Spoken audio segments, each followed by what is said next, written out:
Chapter आज हम start करेंगे, बिल्कुल नया चैप्टर है, वो है इनहेरिटेंस। काफ़ी ज़्यादा तफसील है हमारे पास ऑलरेडी भी, तो एक अपडेटेड लेक्चर होगा। इनहेरिटेंस में पहले कुछ डेफिनेशंस हैं जो कुछ इस पहले लेक्चर पे आप लोग सुनोगे, पढ़ोगे, समझोगे। ये एक सीढ़ी है दूसरे स्टेप तक जाने के लिए। इनहेरिटेंस ये वाला चैप्टर है, लिंक है, स्टेप बाय स्टेप लिंक है। पहला स्टेप कवर करोगे तो दूसरे के लिए आसानी होगी। तो ये पहला स्टेप है, आपका बुनियाद यहाँ से बनेगा। हेरिडिटी का डेफिनेशन है कि कैरेक्टर्स जो है, कैरेक्टर्स क्या चीज़ हैं, ये पढ़ेंगे। कैरेक्टर्स का मतलब ये है कि इंडिविजुअल लेवल पर बॉडी का कोई पार्ट है या प्लांट का कोई पार्ट है, बड़े लेवल पर मैं कह रहा हूं, जैसे आईज आंखें कैरेक्टर हैं। इसी तरह से स्किन, ये भी एक कैरेक्टर है। हाइट,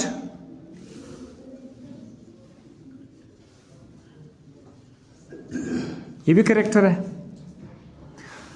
प्लांट के केस में सीड, ये भी कैरेक्टर है। प्लांट के केस में फ्लावर्स। अब आपको समझ आया कैरेक्टर्स क्या बला है? ये चीजें, चाहे प्लांट हो या एनिमल्स हो, उनके अंदर कैरेक्टर्स होते हैं। हमारे अंदर नाक है ना, एक नाक है, हमारी कैरेक्टर है। दो आंखें हैं ना, ये हमारी कैरेक्टर है। प्लांट के अंदर बीज है, फ्लावर्स हैं, तो ये सारे के सारे कैरेक्टर्स हैं। आपको कैरेक्टर्स अभी समझ आ गया। कभी कभी हम लोग इसके साथ एक लफ्ज़ इस्तेमाल करते हैं, ट्रेट्स। तो मैं यहाँ पर एक निशान लगाकर यहाँ पर लिख लेता हूँ ट्रेट्स। इंटरचेंजेबली लोग इस्तेमाल करते हैं, थोड़ा सा फर्क है, बता देंगे आपको, ठीक है। तो अब मैं इसके लिए जस्ट एक एग्जांपल आपको देता हूं कि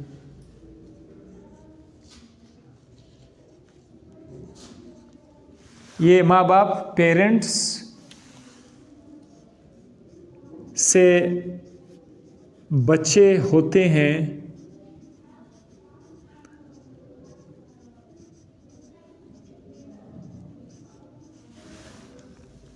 तो माँ बाप पेरेंट्स के अंदर जो कैरेक्टर्स थे, क्या कैरेक्टर्स थे बोलो? आईज, स्किन, दो हाथ, टांगे, आंखें, ये सारे के सारे उसी तरह के स्ट्रक्चर इन बच्चों के अंदर आते हैं कि नहीं आते? तो ये तीर का निशान जो मैं इधर लिख रहा हूं, ये क्या आ रहे हैं? इनसे कैरेक्टर्स इनके अंदर आ रहे हैं। माँ बाप से कैरेक्टर्स बच्चों के अंदर ट्रांसमिट हो रहे हैं। हमारे वालिदैन दो आंख, दो हाथ, पैर रखते थे, हमारी बॉडी में भी वही आ रहे हैं। नस्ल दर नस्ल, जैसे जैसे नस्लें बढ़ती जाती है, क्या हो रहा है? कैरेक्टर्स वालिदैन से बच्चों में वही कैरेक्टर जा रहे हैं। दो आंखें शुरू है, कब से शुरू है? दो आंखें जा रही है। एक नाक है, देखो सबके चेहरे में सेंटर में नाक है ना। कभी अगर नाक इधर आ जाए तो वो तो बहुत एबनॉर्मल केस होगा, अजीब सा लगेगा। लेकिन देखो जिस तरह नाक पेरेंट्स की, थोड़ा सोचने वाली बात है वैसे, पेरेंट्स के बिल्कुल चेहरे के सेंटर में जिधर आता है ना, हम सब का जो नाक है वो इधर ही आ रहा है। कान इधर ही आ रहा है, इस तरफ नहीं आ रहा, इधर नहीं आ रहा।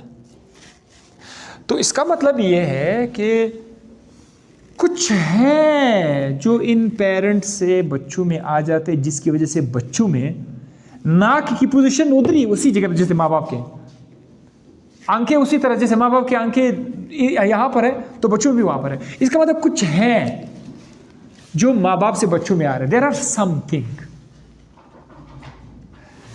वो जो समथिंग है उसको हम पढ़ेंगे, पहले मालूम नहीं था। ऑफ कोर्स वो जीन्स हैं, ऑफ कोर्स वो डीएनए है, ऑफ कोर्स क्रोमोसोम है। वो बाद में हम पढ़ेंगे लेकिन आज सिर्फ ये याद करना है कि माँ बाप से, पेरेंट्स से कैरेक्टर्स बच्चों में चले जाते हैं। ये कैरेक्टर का बच्चों में जाना, that is called heredity. The transmission of characters from parents to offspring is called heredity. So there must be something that moves from parents' body into the offspring. ये जो बच्चे होते हैं ना, उनको offspring बोला जाता है। तो offspring अंदर कुछ है जो जा रहा है। वो क्या है? वो जीन है, वो डीएनए है, वो क्रोमोसोम, उसको बाद में पढ़ेंगे, लेकिन एक डेफिनेशन यहाँ पे क्लियर हो गया। अब आपको बताते हैं जेनेटिक्स फिर क्या चीज़ है। ये जो ट्रांसमिशन हो रही है, हमें नहीं पता कि किस तरीके से हो रहा है। हाँ, कोई तरीक़ेकार तो होगा कि नहीं होगा। MECHNISM मैकेनिज्म होगा कि नहीं होगा। कोई मैकेनिज्म तो होगा। उस मैकेनिज्म को अगर हम स्टडी करेंगे कि कैसे आ रहे हैं, कैसे आ रहे हैं, अगर आप ये देखें कैसे आ रहे हैं, तो इसका मतलब आप जेनेटिक्स पढ़ रहे हैं।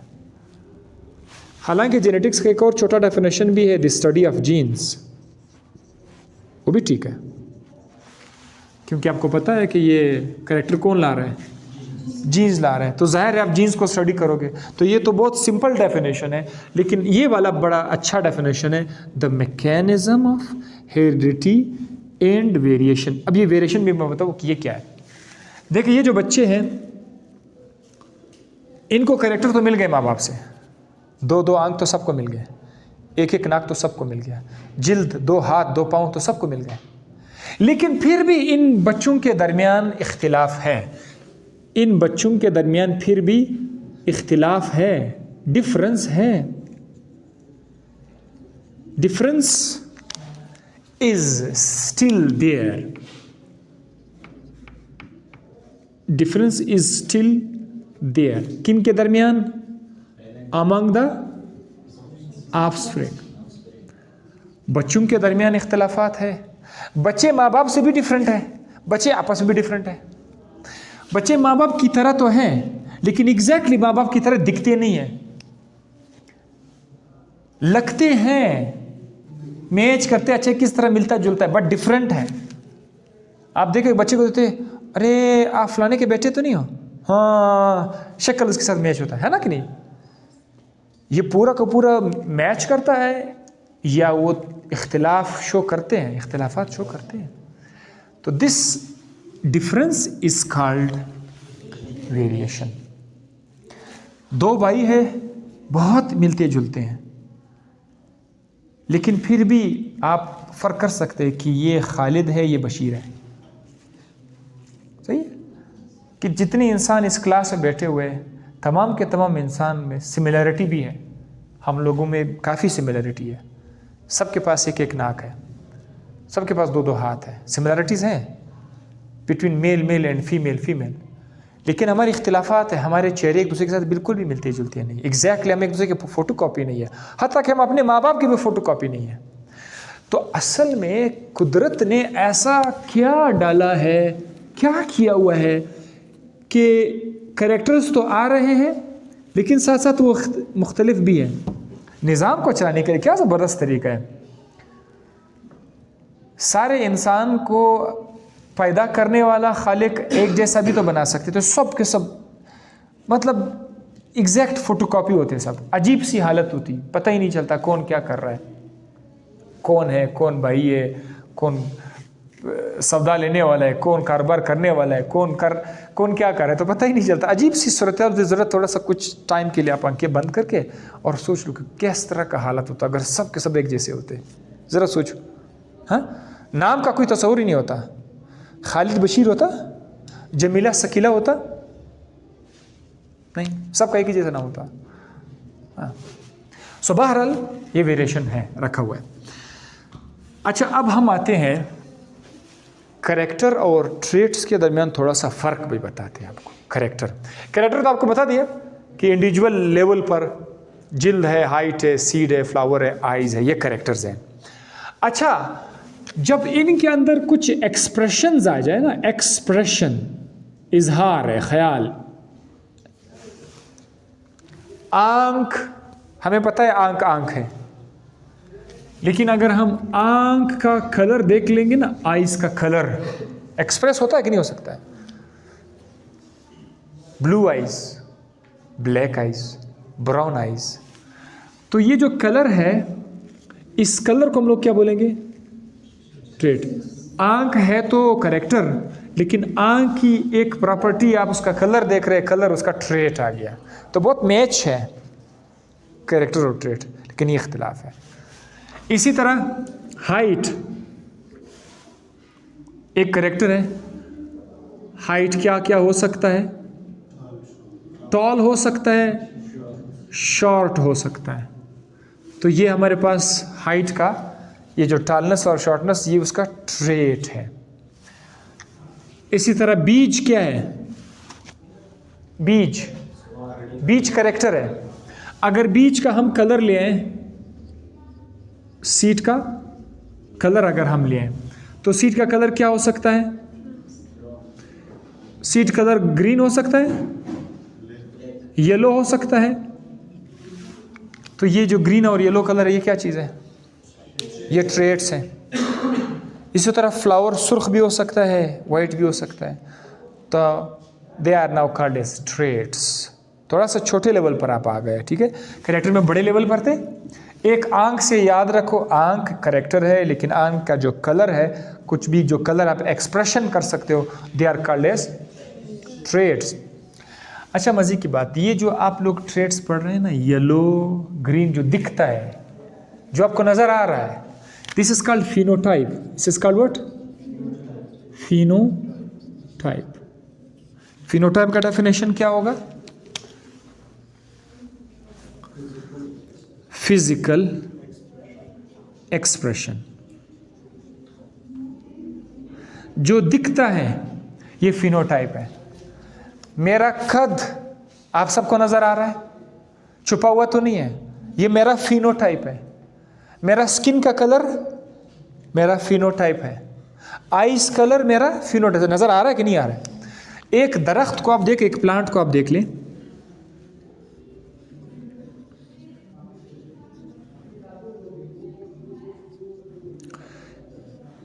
ये आपके पास दो प्लांट हैं, इसका कद लंबा है, इसका कद छोटा है।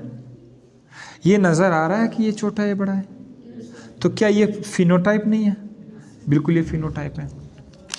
आपको एक रेड कलर का बीज नज़र आ रहा है और एक आपको ग्रीन कलर का बीज नज़र आ रहा है। ये रेड और ग्रीन कलर क्या है? फिनोटाइप है। फिनोटाइप समझ आए?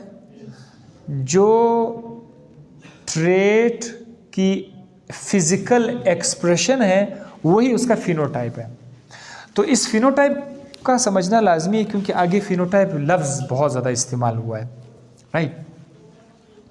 फिनोटाइप का एक कज़न है, उसके साथ लफ्ज़ हम इस्तेमाल करते हैं जीनोटाइप।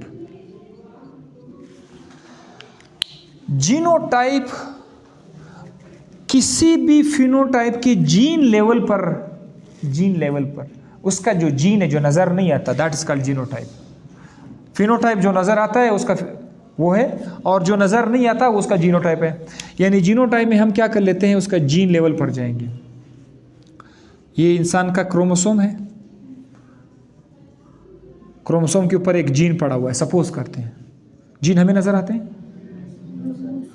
लेकिन हम कहते हैं कि ये वाला जो जीन है, ये सुर्ख कलर का जीन है, और ये जीन जो है ये ग्रीन कलर का है। जीन नज़र नहीं आते, लेकिन जिस्म में है कि नहीं है?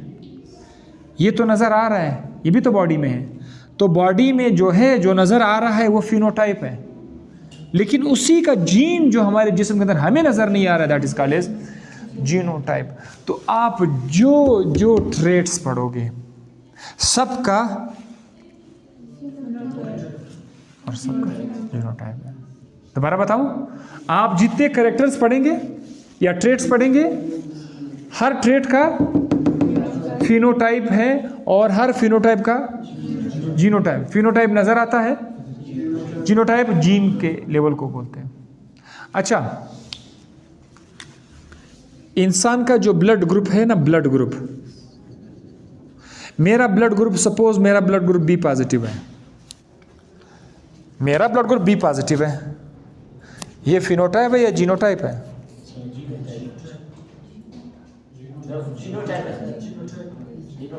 मेरा ब्लड ग्रुप बी पॉजिटिव है, इधर कंफ्यूजन है ना। ब्लड ग्रुप आपका फिनोटाइप है, इस ब्लड ग्रुप के पीछे जब जाओगे ना तो क्रोमोसोम की तरफ जाओगे, क्रोमोसोम पर इसके जीन पड़े होंगे, वो जो जीन है क्रोमोसोम पर ब्लड ग्रुप बी के लिए वो जीनोटाइप है, बट ब्लड ग्रुप हम लिखते तो है ना, कम से कम मैं कहता हूँ मेरा ये ब्लड ग्रुप बी पॉजिटिव है, तो B positive blood group is a phenotype, green colour is a phenotype, blue colour is a phenotype, कद एक फिनोटाइप है। ट्रेड्स के बारे में कुछ और भी बताना चाहूँगा। मेंडल चाचू पर इस बार मैं थोड़ा सा ज़्यादा वो लेक्चर नहीं दूंगा, क्योंकि वो आप लोग मेरे वेबसाइट से ही देख लेंगे, तसल्ली से देख लेंगे मेंडल कौन था, ठीक है। वो क्रिश्चियन था, और वो जो क्रिश्चियन जहाँ इबादत करते हैं वहाँ पर छोटा मोटा जॉब भी था उसका, काम कर, मॉन्क उसको बोलते हैं, मॉन्क। मॉन्क जो मेल होते हैं ना चर्च के अंदर, मेल उसको मॉन्क बोलते हैं, और फीमेल को बोलते हैं नन, नन, नन, ठीक है। तो ये मॉन्क था, खिलाड़ी था, और उधर ही उसने बागीचा बना लिया और मटर के पौधे उन्होंने उगा लिए। मटर क्यों सेलेक्ट किया, इस पर भी लेक्चर मौजूद है, वो अभी सेलेक्ट नहीं करेंगे उसने मटर। मेंडल ने अपने बागीचे में स्टडी किया, किस चीज़ को स्टडी किया? ट्रेड्स को। और ये ट्रेड्स एक नहीं थे, ये कितने थे? 7 थे, और वो सारे के सारे जोड़े की शक्ल में थे, 7 पेयर्स थे, तो उसका नाम था 7 पेयर्स ऑफ कंट्रास्ट। कंट्रास्ट पता है इंग्लिश में किसको बोलते हैं? Contrast, opposite, contrasting pair, 7 pairs of contrasting traits. आप पेज की जगह आप ट्रेड्स भी लिख सकते हैं, ट्रेड्स। ये मैं आपको 7 जोड़ों में से चंद बताता हूं, देखिए। पी कलर, वो जो मटर का है पी, उसका कलर है। Pod colour, seed colour, seed shape, flower colour, flower position,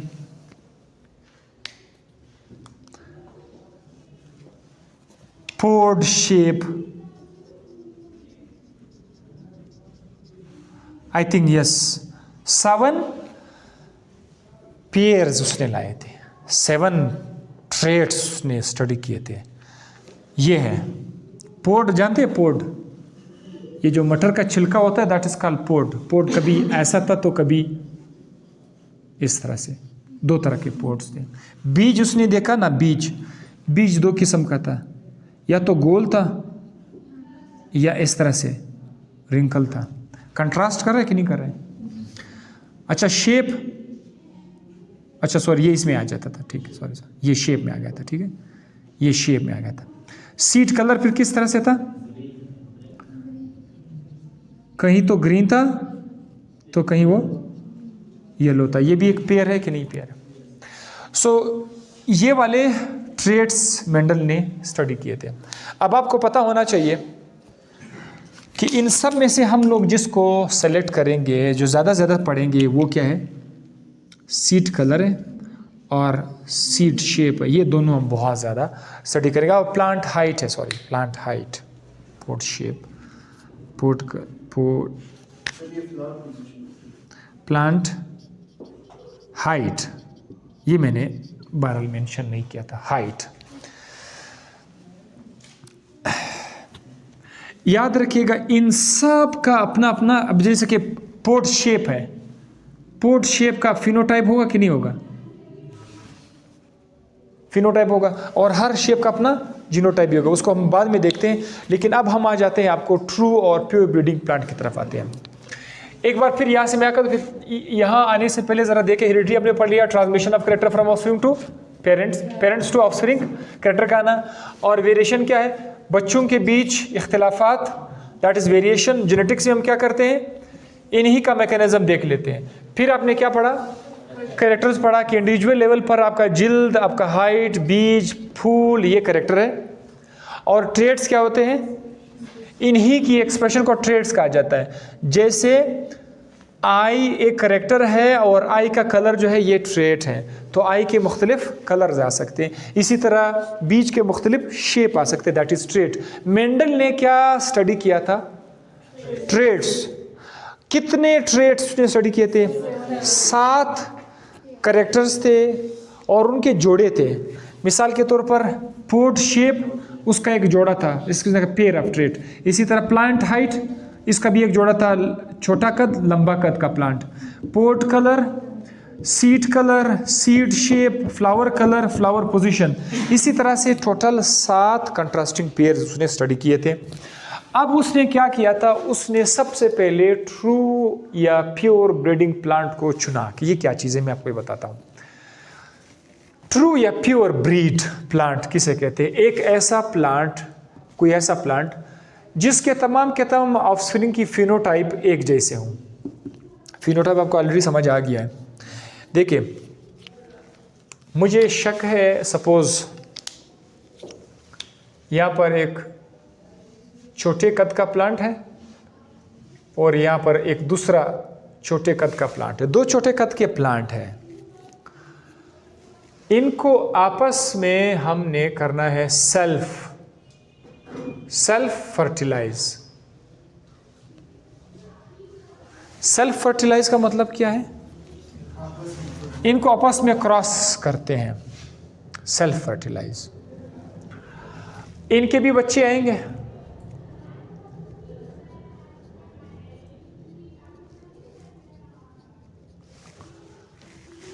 छोटा कद, छोटा कद, छोटा कद, लंबा कद। Is it phenotype? ये फिनोटाइप है कि नहीं है? देखो, आपने प्लांट्स को आपस में सेल्फ फर्टिलाइज किया, इनमें से छोटे कद भी आ गए, बड़े लंबे कद भी आ गए। इसका मतलब ये है कि ये जो 2 प्लांट थे, ये ट्रू ब्रीड नहीं थे, प्योर ब्रीड नहीं था। प्योर ब्रीड के लिए निशानी है कि इनके सारे के सारे बच्चों का फिनोटाइप एक जैसा होना चाहिए। तो फिलहाल हमारे पास ट्रू ब्रीड आया? नहीं आया।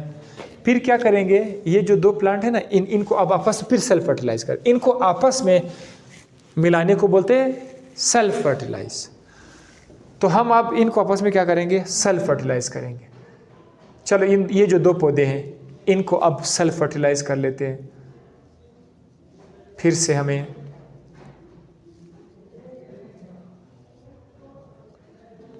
लंबे कद के प्लांट्स नज़र आ गए, लेकिन उनमें से 2 छोटे थे, 2 बड़े थे। सपोज ऐसा हो रहा था समटाइम। एक इनको आपस में फिर से सेल्फ फर्टिलाइज किया, करते जाओ, इसे बार बार वो करता रहा था। वो इनको आपस में फर्टिलाइज कर रहा था जो एक जैसे थे। एक टाइम आया कि इसके पास जितने भी बच्चे थे, सबका फिनोटाइप एक जैसा आ गया। जब बच्चों का फिनोटाइप एक जैसे आ गया, तो हमने कहा कि ये बच्चे जो हैं, ये वाले जो बच्चे हैं, ये और ये पेरेंट्स, ये सब के सब ट्रू ब्रीड हो गए। क्या हो गए? ट्रू ब्रीड हो गए। तो ट्रू ब्रीड ये है कि 2 प्लांट को आपस में मिलाओ, उनके सारे के सारे बच्चों को क्या मिले? एग्जैक्ट उसी तरह फिनोटाइप मिले जिस तरह उनके माँ बाप का था। तो शुरू में अगर नहीं मिला था तो बार बार उनका आपस में क्या करता था? नस्ल दर नस्ल वो प्लांट को ग्रो कर दिया, उसके बच्चे आए, उनको बच्चों को आपस में फर्टिलाइज किया, फिर करते करते करते करते आखिरकार उसको क्या बना? ट्रू ब्रीडिंग वैरायटी उसको मिली, या true breeding plant. True breeding या प्योर ब्रीडिंग प्लांट, ये आपको अभी समझ आ गया, ठीक है, ये क्या चीज़ है। अच्छा, उसके बाद हम क्या करेंगे, हम करेंगे हाइब्रिड या हाइब्रिडाइजेशन करेंगे। हाइब्रिडाइजेशन फिर क्या है, वो इसका अपोजिट है। हाइब्रिडाइजेशन में हम कसदन एक दो डिफरेंट प्लांट को आपस में क्रॉस मल्टीप्लाई करें। देखो,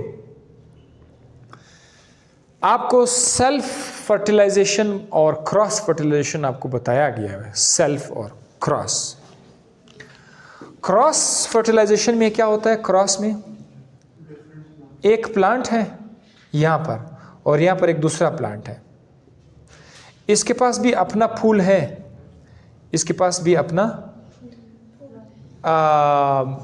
मेल फीमेल पार्ट, इस प्लांट के अंदर भी मेल पार्ट है और इसी प्लांट के अंदर फीमेल पार्ट है, दोनों है। एक ही प्लांट के अंदर मेल और फीमेल पार्ट दोनों है। तो अगर इसके मेल पार्ट से हम पोलन को उठा लें, यानी इसका जो गेमीट है जिसे ये बच्चे बनाते हैं, अगर हम इससे पोलन उठाकर इसी फीमेल पार्ट के अंदर डाल देते हैं, सो इस प्लांट के अंदर खुद ही हुआ, this is called what, self fertilize, इधर ही हो रहा है।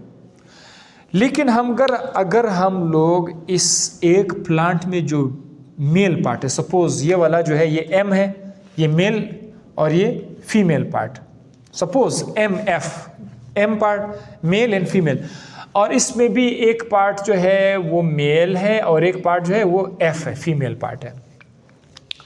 अगर हम इससे फीमेल जो स्ट्रक्चर है उसको रिमूव करें और यहाँ से एम वाला जो स्ट्रक्चर है उसको रिमूव करें, ठीक है, अपने हाथ से कैंची जो कर सकते हैं। प्लांट के अंदर फूल है, फूल को काट दो, फूल के अंदर स्टेमन है, एंथर है, स्टेमन काट दो, स्टिग्मा छोड़ दो, तो इसमें आपने मेल पार्ट छोड़ दिया, इसमें फीमेल। अब यहाँ से जो मेल पार्ट है, इस प्लांट से जो पोलन आते हैं ना, पोलन को होते हैं बच्चे पैदा करने के अंदर, इनके अंदर जो स्ट्रक्चर है, दे आर कॉल्ड पोलन्स। तो यहाँ से पोलन हम उठा के इस प्लांट के अंदर जो फीमेल पार्ट छोड़ दिया हमने, उधर रख देंगे। This is called cross fertilization. This is called what, cross fertilization. तो ये जो हाइब्रिड और हाइब्रिडाइजेशन है, इसमें हम लोग क्रॉस फर्टिलाइज करेंगे। क्रॉस फर्टिलाइज इस तरह से करेंगे कि प्लांट लेंगे लेकिन एक जैसे प्लांट नहीं लेंगे, डिफरेंट वाला वो लेंगे। मिसाल के तौर पर एक प्लांट लेंगे छोटे कद वाला, एक प्लांट लेंगे लंबे कद वाला। आपको पता है कि ये छोटा कद है, ये बड़ा कद है, तो क्या ये एक दूसरे से डिफर कर रहे हैं कि नहीं कर रहे हैं, मुख्तलिफ है कि नहीं है, फिनोटिपिकली डिफरेंट है कि नहीं है। तो अगर आप इस प्लांट को और इस प्लांट का क्रॉस कर देंगे, ये है हाइब्रिडाइजेशन आप कर रहे हैं। आप क्या कर रहे हैं, आप हाइब्रिडाइजेशन कर रहे हैं, और इससे जो बच्चा आएगा उसका नाम होगा हाइब्रिड। बहुत आसान है, कर क्या रहे हैं, हाइब्रिडाइजेशन कर रहे हैं, जो बच्चा आएगा उसका नाम क्या है, हाइब्रिड। और ऐसे क्रॉस को क्या बोलते हैं, क्रॉस, ये जो क्रॉस अब करे दो तरह के हैं, mono hybrid cross, di hybrid cross. मैं ज़रा दोबारा आपको एक चीज़ बताता हूँ, फिर ज़रा नोट कर लीजिए। आपको पता है कि ये दो प्लांट है, ये फिनोटिपिकली डिफरेंट है। अब इनको आप क्रॉस मल्टीप्लाई कर रहे हैं, क्रॉस मल्टीप्लाई करें, सेल्फ नहीं करें, क्रॉस मल्टीप्लाई कर रहे हैं। जब आप क्रॉस मल्टीप्लाई कर रहे हैं तो इसका मतलब ये है कि आप हाइब्रिडाइजेशन कर रहे हैं, क्योंकि मुख्तलिफ फिनोटाइप वाले प्लांट को आप आपस में मिला रहे हैं, तो दिस इज हाइब्रिडाइजेशन। बच्चे आएंगे कि नहीं आएंगे, जो बच्चा आएगा इस क्रॉस के नतीजे में उसका नाम होगा हाइब्रिड। अब जरा चेक करो, हाइब्रिडाइजेशन दो तरह की हो सकती है। एक है मोनो हाइब्रिड क्रॉस, यानी आप दो प्लांट को मिलाओगे तो एक मोनो हाइब्रिड क्रॉस के नाम से मशहूर है, एक डाई हाइब्रिड क्रॉस के मशहूर। ये मैं बताऊँ, मोनो हाइब्रिड और डाई हाइब्रिड बताता हूँ। मोनो हाइब्रिड क्रॉस में हम लोग क्रॉस करते हैं दो प्लांट्स को, ठीक है, ये तो ठीक है, दो प्लांट्स को क्रॉस करते हैं। लेकिन ये जो दो प्लांट्स हैं, ये एक दूसरे से सिर्फ और सिर्फ इन only one contrasting pair of trait.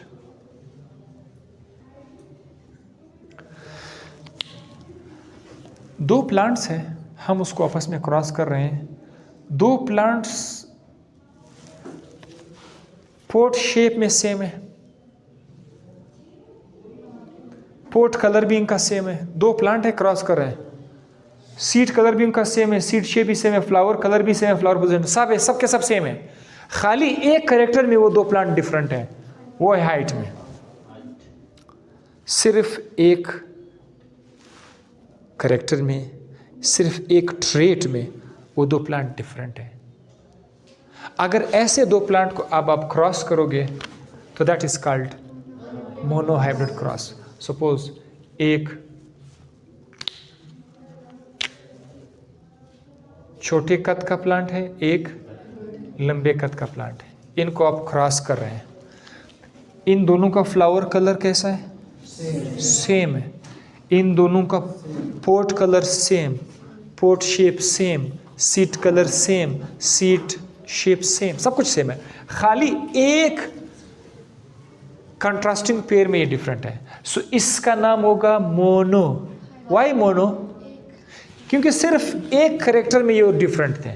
सो लिहाजा इनके जो बच्चे आएंगे, इस क्रॉस को नाम देंगे मोनोहाइब्रिड क्रॉस. अगर इसको क्रॉस करोगे ना तो आप हाइब्रिडाइजेशन तो कर रहे हैं, लेकिन कौन सा हाइब्रिडाइजेशन कर रहे हैं? मोनोहाइब्रिड क्रॉस आप कर रहे हैं. मोनोहाइब्रिड, इससे जो बच्चे आएंगे उन बच्चों का नाम है मोनोहाइब्रिड. वो मोनोहाइब्रिड होंगे. सारे के सारे बच्चे क्या होंगे? मोनोहाइब्रिड होंगे. अच्छा, डाई हाइब्रिड आपको समझ आ गया होगा. अगर आप दो प्लांट को आपस में क्रॉस कर रहे हैं, जो एक दूसरे से दो ट्रेट्स में डिफरेंट है, दो ट्रेट्स, बाकी सब सेम है. टोटल 7 है, टोटल 7 है. 7 में से 2 डिफरेंट है, बाकी 5 सेम है. सपोज इसका जो बीज है, इसका जो बीज है वो गोल है, इसका जो बीज है वो रिंकल्ड है.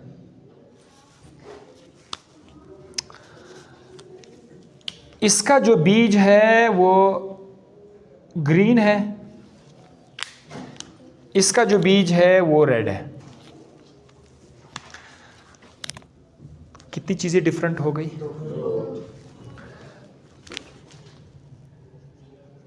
सीड का कलर और सीड का शेप दोनों डिफरेंट है. दो चीजें डिफरेंट है, सीड कलर और सीड शेप ये डिफरेंट है. सो दीज प्लांट एक दूसरे से डिफर करते हैं इन 2 contrasting pairs of traits. 2 contrasting pair, एक कंट्रास्टिंग पेयर ऑफ ट्रेट ये है, एक कंट्रास्टिंग पेयर ऑफ ट्रेट ये है. सो जब दो प्लांट एक दूसरे से डिफर करते हैं 2 कंट्रास्टिंग पेयर ऑफ ट्रेट्स में, तो अब जो क्रॉस आप कराओगे इन दोनों का है तो हाइब्रिडाइजेशन तो है. ट्रू ब्रीडिंग वाली बात तो अब नहीं है. ट्रू ब्रीडिंग तो हमने पढ़ा था कि ट्रू ब्रीडिंग में दोनों प्लांट एक जैसे होंगे. तो आप हाइब्रिड कर रहे हैं, क्रॉस कर रहे हैं. कौन सा क्रॉस है? Di. Di means why it is di. क्यों 2 का लफ्ज आया हुआ है? क्योंकि वो जो दो प्लांट एक दूसरे के साथ डिफर करते हैं वो 2 कंट्रास्टिंग पेयर में डिफर करते हैं, लिहाजा इनका क्रॉस होगा di hybrid cross. Mono hybrid cross है, डाई हाइब्रिड क्रॉस. मेंडल ने सबसे पहले क्या किया? उसने ट्रू प्योर ब्रीडिंग प्लांट बना लिया, साइड पे रख दिया. फिर उसने क्या किया? हाइब्रिडाइजेशन की. हाइब्रिडाइजेशन में क्या था? Cross fertilization between 2 plants of different phenotypes. आप जब भी देखोगे डिफरेंट फिनोटाइप्स होंगे. छोटा कद लंबा कद के प्लांट को क्रॉस करें, ये डिफरेंट फिनोटाइप वाले हैं. और यहाँ पर आप सीड कलर और मुख्तलिफ सीड कलर और सीड शेप वाले, ये भी हाइब्रिडाइजेशन है. लेकिन हाइब्रिडाइजेशन के अंदर हमने देखा था कि अगर 2 प्लांट सिर्फ एक कैरेक्टर में डिफर करेंगे तो उनका क्रॉस का नाम होगा मोनोहाइब्रिड क्रॉस. अगर वो 2 कैरेक्टर में डिफरेंट होंगे तो उसका नाम क्या है? Dihybrid cross. मेंडल ने मोनोहाइब्रिड क्रॉस भी किया डाई-हाइब्रिड क्रॉस भी किया। और इसके बाद जो किताब खोली हमारे सामने, वो किताब क्या था? जो बहुत बड़ी डिस्कवरी आई इन तजर्बात के बाद, पता है उसने क्या किया? उसने अपनी तरफ से लॉज बना लिए, लॉज बना लिए इन क्रॉस के बाद। उनमें से एक था लॉ ऑफ सेग्रीगेशन, जो कि अभी आज नहीं पढ़ेंगे। Law of segregation, law of segregation and law of independent assortment, ये दो लॉज उसने कहाँ से बना लिए? यहाँ से बना लिए। तो इंशाल्लाह हम नेक्स्ट लेक्चर में ये लॉज स्टार्ट करेंगे और उम्मीद है कि आपके जहन में ये सारी चीज़ें होंगी तो आपको वो लॉ समझ आ जाएगा। ठीक है, लॉ ऑफ सेग्रीगेशन भी समझ आएगा और इंडिपेंडेंस असॉर्टमेंट भी समझ आएगा, अगर ये आपके जहन में है तो। बस करते हैं।